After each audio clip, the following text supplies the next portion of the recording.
Hello guys, अस्सलाम वालेकुम। Welcome back to my channel. आज मैं आप सबके साथ 34 साइज़ कटोरी ब्लाउज़ की कटिंग एंड स्टिचिंग की वीडियो शेयर करने वाली हूँ। इस वीडियो को बिल्कुल स्किप मत कीजिए और इसे एंड तक देखिए ताकि आपको सारी चीज़ें अच्छे से समझ आ सके। यहाँ पे मैंने मेन फैब्रिक और लाइनिंग फैब्रिक को ले लिया है। मैं लाइनिंग फैब्रिक को इस तरह से खोलकर 2 फोल्ड कर रखूँगी। देन यहाँ पे मैं एक सीधी लाइन ड्रॉ कर लूँगी ताकि हमारा फैब्रिक इधर उधर ना हो। अब यहाँ पे मैं बैक पार्ट के लिए 14 इंच एंड फ्रंट पार्ट के लिए 15 इंच पे मार्क करूँगी। अब इन मार्किंग को इस तरह से मिला दूँगी। अब यहाँ पे हम लोग शोल्डर लेंगे 5.5 inch and arm hole 6 inch. इस तरह से मिला लेंगे।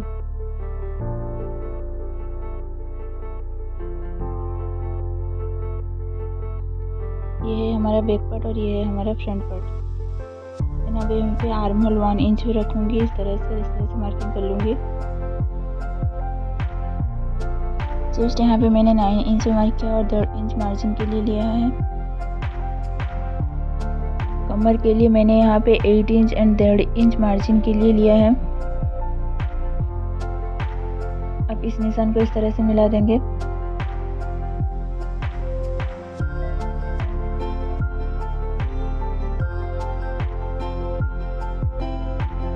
अब मैं यहाँ से 11 इंच पे निशान लगाऊंगी बेल्ट के लिए और यहाँ पे इस तरह से सीधी लाइन ड्रॉ कर लूँगी।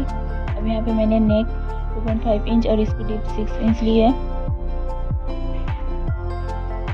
इस तरह से राउंड शेप दे देंगे। और अब यहाँ पे मैंने 5 इंच पे निशान लगाई है और यहाँ से आर्म होल से 2.5 इंच, देन यहाँ पे बेल्ट में 5.5 इंच और इसे इस तरह से हाफ कर सेंटर में इसकी मार्क करेंगे और इसे इस तरह से सीधे लाइन ड्रॉ कर लेंगे। अब इसे इस तरह से हम लोग शेप दे देंगे। राउंड शेप इस तरह से दे देनी है। उसके बाद यहाँ से 2.5 इंच, यहाँ पे 3 इंच पे निशान लगा लेनी है और यहाँ पे भी 3 इंच पे निशान लगा लेनी है और इसे इस तरह से इस पॉइंट को इस तरह से मार्किंग कर लेनी है। बेल्ट के लिए यहाँ पे हाफ इंच पे निशान लगाऊंगी और इसे इस तरह से शेप दे दूंगी। अब मैं यहाँ पे इस तरह से पिन की यूज़ कर रही हूँ ताकि फैब्रिक हमारा इधर उधर ना हिले। इस तरह से मैं कटिंग एंड स्टिचिंग कर रही हूँ। अगर आप लोग इस वीडियो को पूरा देखेंगे तो आप भी बड़ी आसानी से कटिंग एंड स्टिचिंग कर सकते हैं। अब यहाँ पे इसे कट कर लूँगी। आप लोग अगर मैं जिस तरह से कटिंग कर रही हूँ, अगर आप लोग भी इसी तरह से कटिंग करेंगे तो आपकी कटिंग एंड स्टिचिंग एकदम परफेक्ट आएगी। अगर अभी तक आप लोगों ने मेरे चैनल को सब्सक्राइब नहीं किया है तो जल्दी से जाकर सब्सक्राइब कर दीजिए ताकि मेरी आने वाली कोई भी वीडियो सबसे पहले आप तक पहुँच सके। और हाँ, साथ में बेल आइकन को प्रेस करना मत भूलिएगा। बेल्ट की कटिंग इस तरह से कर लेनी है और यहाँ पे मैं नेक की कटिंग कर रही हूँ एंड देन यहाँ पे इस तरह से कटिंग करनी है और फिर यहाँ पे इस तरह से कटिंग करनी है। तब इस पार्ट को हम लोग साइड में रखेंगे और 1 नंबर एंड 2 नंबर पट्टी को हमें दोबारा से कटिंग करनी है। यहाँ पे मैंने जो भी एक्स्ट्रा लाइनिंग फैब्रिक बचा था उसे लिया है, उसे इस तरह से 2 फोल्ड कर रखूँगी। 2 नंबर पट्टी को उसके ऊपर इस तरह से रखूँगी और इसे पूरा एज इट इज़ मार्किंग कर लूँगी सबसे पहले।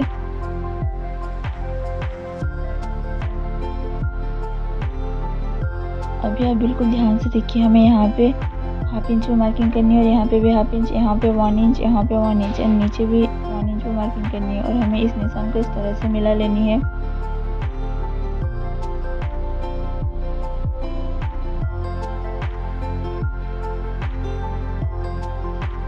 एंड देन इसकी हम लोग कटिंग कर लेंगे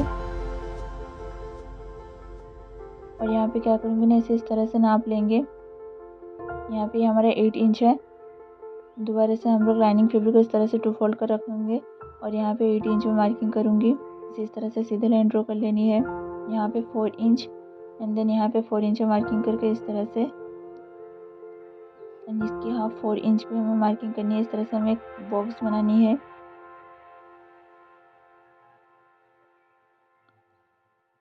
और अब ऊपर से हाफ इंच और यहाँ से भी हाफ इंच पे मार्किंग करनी है और यहाँ से भी हाफ इंच पे इसे इस तरह से शेप कर लेनी है। एंड देन यहाँ पे इसको इस तरह से बिठाकर देख लेंगे सही है या नहीं, देन इसकी मार्किंग कर लेंगे और दोबारा से नाप कर इसके मेजरमेंट को एक बार चेक कर लेंगे।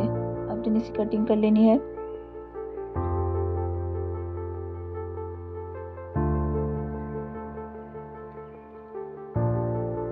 अब यहाँ पे मैंने स्लीव्स की कटिंग करने के लिए लाइनिंग फैब्रिक को इस तरह से फोल्ड कर रख दिया है।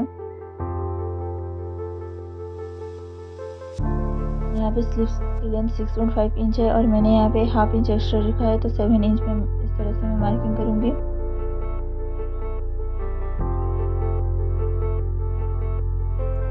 आर्महोल 6.5 इंच है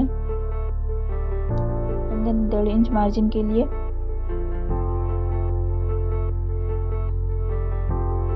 और यहाँ पे मैं 9 इंच पे निशान लगाऊंगी, देन इसे 3 इंच में डाउन करना है हमें और इस तरह से इसकी मार्किंग कर लेनी है।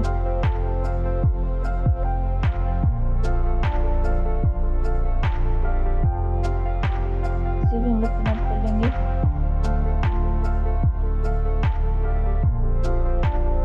और इसे इस तरह से कटिंग कर लेनी है।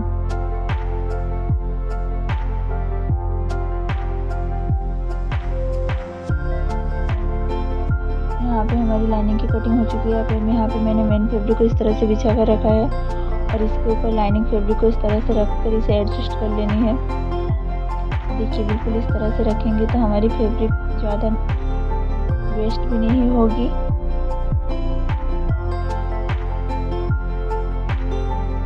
और इसे इस तरह से पिन अप कर लेंगे ताकि फैब्रिक इधर उधर ना हिले।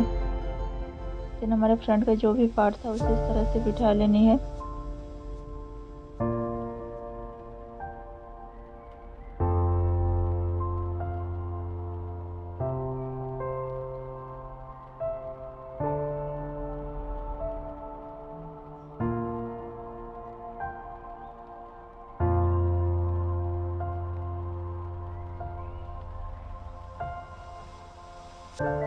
अब इन सारी चीज़ों को मैंने यहाँ पे अच्छे से पिन अप कर दिया है। अब इसकी कटिंग कर लेनी है। इसे बिल्कुल इस तरह से अच्छे से कटिंग करनी है।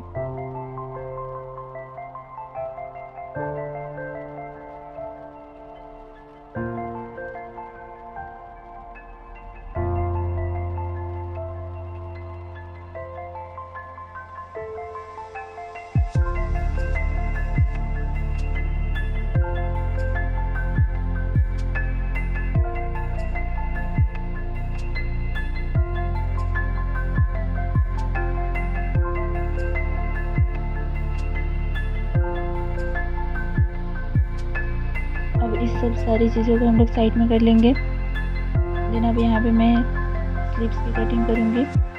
मैंने यहाँ पे फैब्रिक को इस तरह से बिछा कर रखा है और इसे इस तरह से फोल्ड करके रखा है। यहाँ पे मैंने ऑलरेडी लाइनिंग फैब्रिक कटिंग कर ली थी, इसे इसके ऊपर इस तरह से रखकर पिन अप कर लेंगे। देन अब इसकी कटिंग करनी है।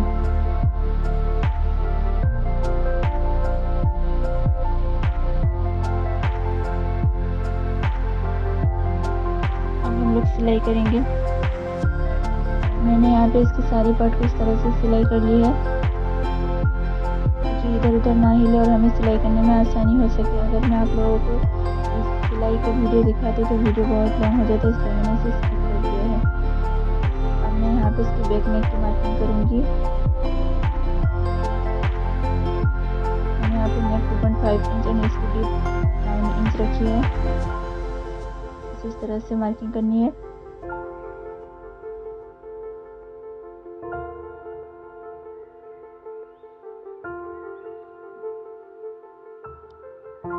और यहाँ पे मैं राउंड नेक डिजाइन करने वाली हूँ। इस तरह से राउंड शेप दे देंगे।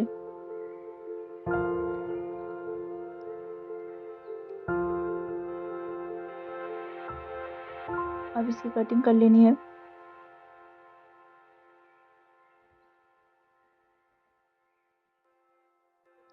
अब इसे इस तरह से ओपन करके रखना है और इसकी सीधी साइड में लाइनिंग फैब्रिक को रखेंगे इस तरह से, और इसकी सिलाई कर लेनी है पूरे राउंड में।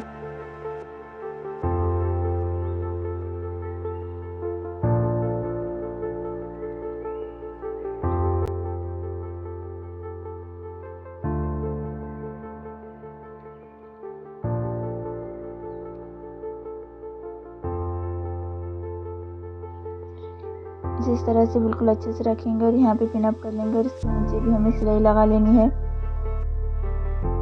यहाँ पे इस तरह से सिलाई लगानी है।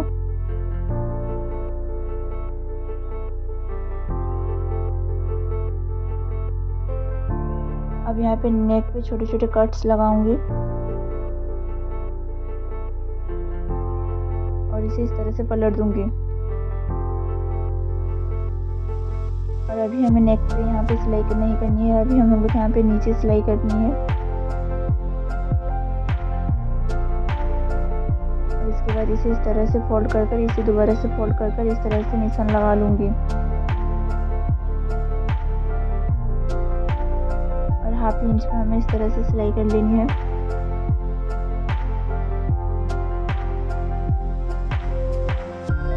एज इट इज हमें दूसरी मार्किंग में भी उसी तरह से सिलाई कर लेनी है।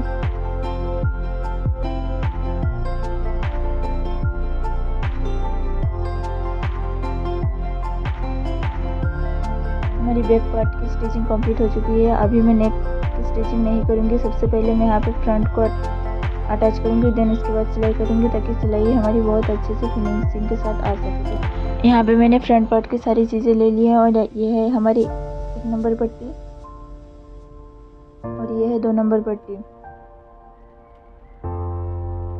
1 नंबर पट्टी को हमें इस तरह से लेनी है और इसके ऊपर 2 नंबर पट्टी को इस तरह से रखना है, देन इसकी सिलाई कर लेनी है।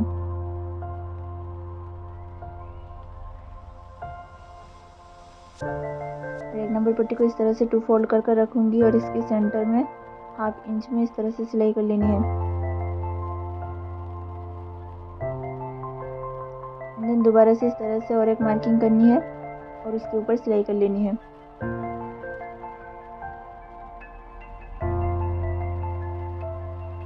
देखिए कितनी अच्छे से हमारी कटोरी रेडी हो चुकी है। वेजिटेबल्स हमें इसे भी इसी तरह से सिलाई कर लेनी है।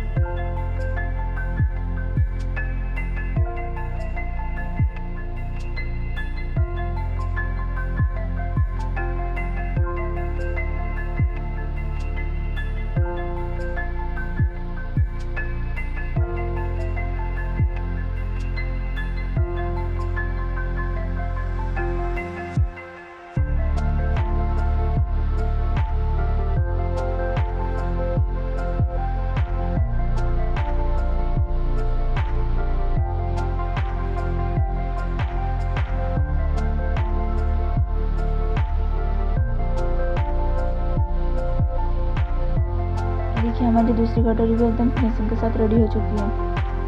अब यहाँ पे इसे 3 नंबर पट्टी को लूँगी और इसे इस तरह से यहाँ पे रखना है, सिलाई कर लेनी है।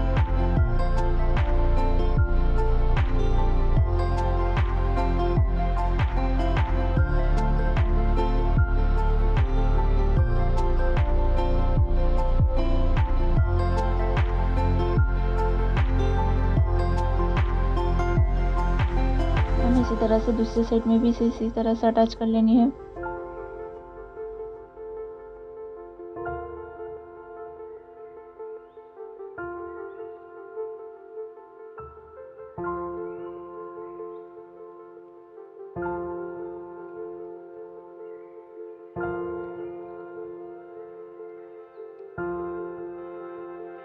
अब यहाँ पे इसे बेल्ट को इस तरह से अटैच करने हैं।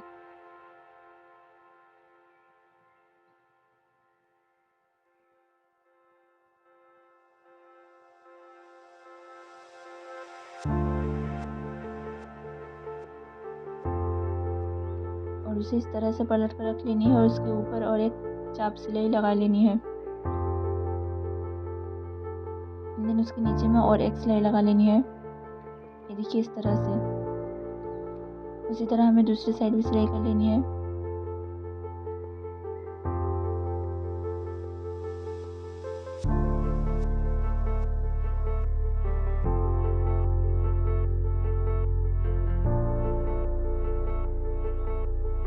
अब इसे इस तरह से रख कर देखेंगे कि हमारी दोनों साइड की जो स्टिचिंग एकदम परफेक्ट हुई है नहीं है। ये देखिए इसे सब सेम है तो हमारी स्टिचिंग एकदम परफेक्ट हुई है। अब यहाँ पे मैंने इस तरह से कुछ पट्टी कट कर ली है, पट्टी एंड बटन लगाने के लिए। और यहाँ पे मैंने कुछ और में भी पट्टी कट की है। तो मैं ये है हमारी लेफ़्ट साइड एंड देन ये है राइट साइड। लेफ़्ट साइड में हमें इस तरह से लाइनिंग फैब्रिक को लेना है और इसे इस तरह से फोल्ड कर रखना है और देन सिलाई कर लेनी है।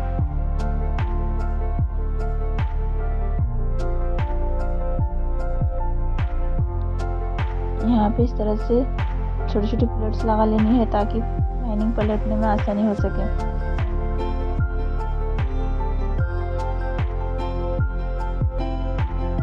इस तरह से रखना है और इसके ऊपर और एक चाप सिलाई लगा लेनी है।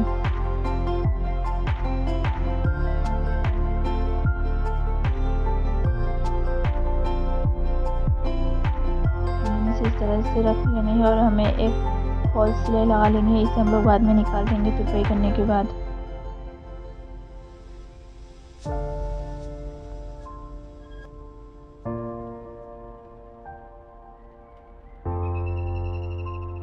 सेम इसी तरह से हमें इस साइड भी सिलाई कर लेनी है। हमें इस तरह से फैब्रिक को लेनी है और इसे इस तरह से रखना है एंड देन इसकी सिलाई कर लेंगे।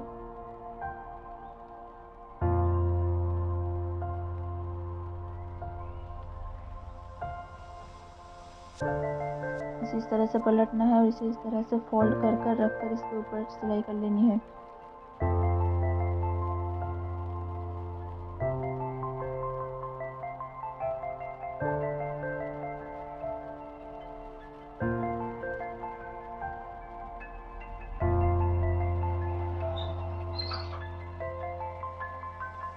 इसके साइड में भी हमें और एक सिलाई कर लेनी है।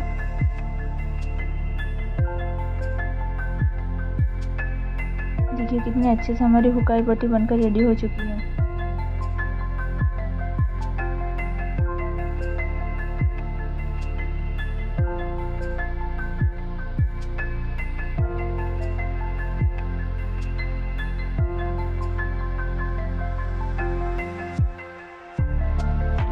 अब यहाँ पे और एक पट्टी को लेनी है, इसे इस तरह से जोड़कर सिलाई कर लेनी है।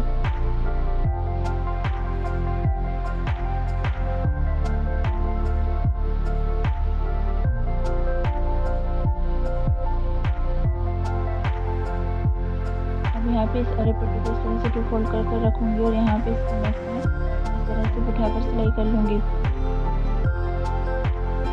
यहाँ पे भी हमें नेक में छोटी छोटी प्लेट्स डालनी है ताकि अरे पट्टी को पलटने में आसानी हो सके।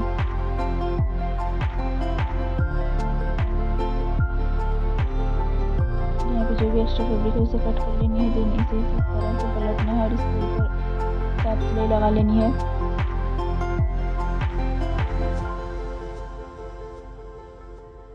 और अब इसे इस तरह से पलट कर यहाँ पे तुरपाई कर लूँगी। सेम इसी तरह हमें दूसरी साइड में भी सिलाई कर लेनी है।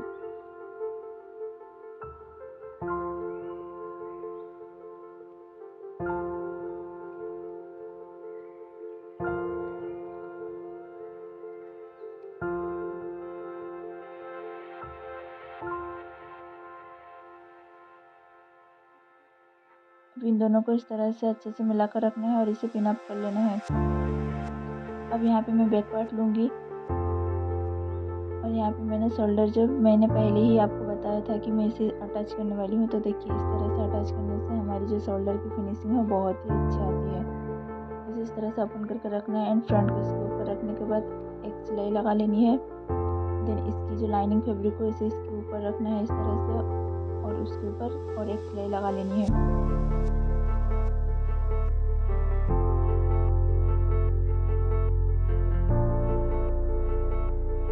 देखिए आप लोग देख सकते हैं कि हमारी शोल्डर कितनी फिनिशिंग के साथ अटैच हो चुकी है। हमारा कहीं से भी किसी तरह का स्टिचिंग दिखाई नहीं दे रहा है।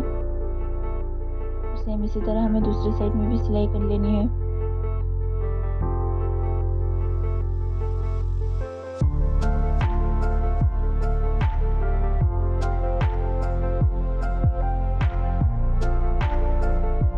अब यहाँ पे मैं नेक के ऊपर इसके ऊपर सिलाई कर लूँगी। बिल्कुल बारीकी से किनारे से हमें सिलाई कर लेनी है।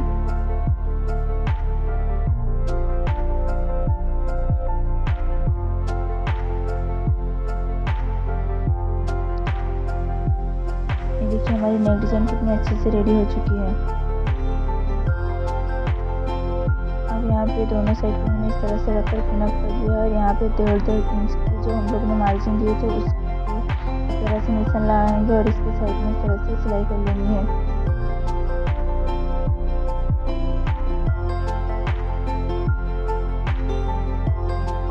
तो इसी तरह हमें दूसरी साइड में भी 1.5 इंच की निशान लगाना है और इसे भी सिलाई कर लेनी है।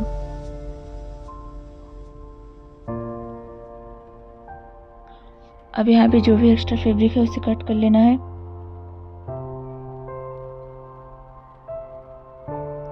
यहाँ पे अब स्लीव्स की स्टिचिंग करनी है। इसे इस तरह से खोल लेना है। ये हमारी सीधी साइड है और सीधी साइड के ऊपर इस तरह से लाइनिंग फैब्रिक को रखना है और इसे पिन अप कर लेना है।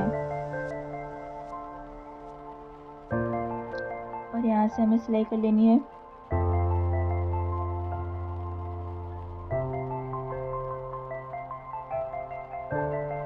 देन इसको इस तरह से पलट कर रखना है और लाइनिंग फैब्रिक के ऊपर एक चाप सिलाई लगा लेनी है।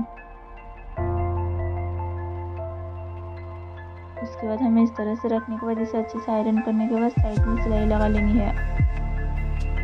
अब मैंने स्लीव्स को रेडी कर लिया है। अब इस स्लीव्स को हम लोग इसके ऊपर अटैच करेंगे। तो स्लीव्स को इस तरह से 2 फोल्ड कर इसके सेंटर पे टिक लगा देंगे और इस सेंटर को शोल्डर के सेंटर में रखकर इस तरह से हमें सिलाई कर लेनी है।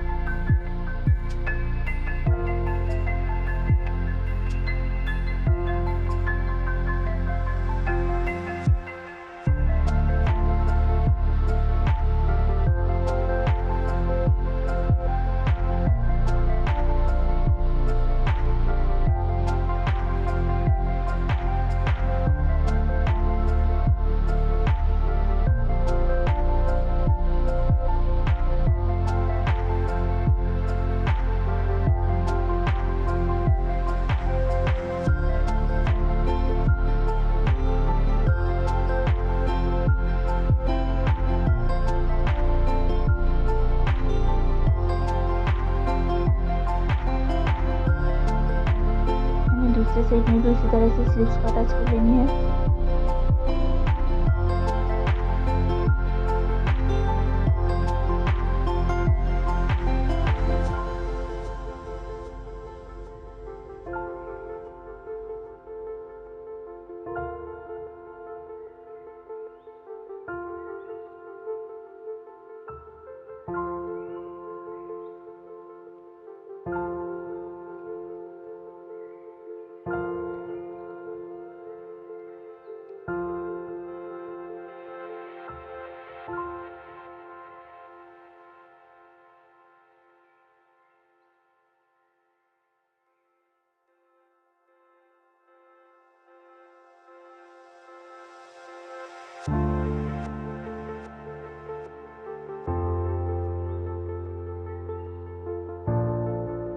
और अब यहाँ पे हमारा आर्म होल भी जितना है इसे इस तरह से मिलाकर रखना है। एंड देन यहाँ पे आर्म होल की मार्किंग करनी है। यहाँ पे हमारा आर्म होल 6 इंच है और यहाँ पे इस तरह से मार्किंग कर लूँगी और देन इसके ऊपर सिलाई कर लूँगी।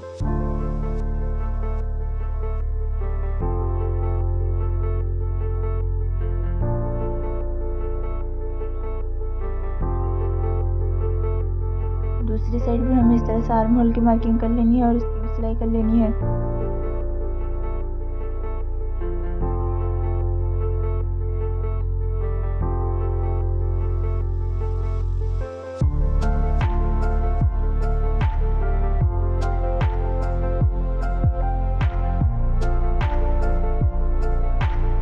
यहाँ पे हमारी ब्लाउज की स्टिचिंग कंप्लीट हो चुकी है। देख सकते हैं आप लोग कितनी फिनिशिंग के साथ हमारी स्टिचिंग कंप्लीट हो चुकी है।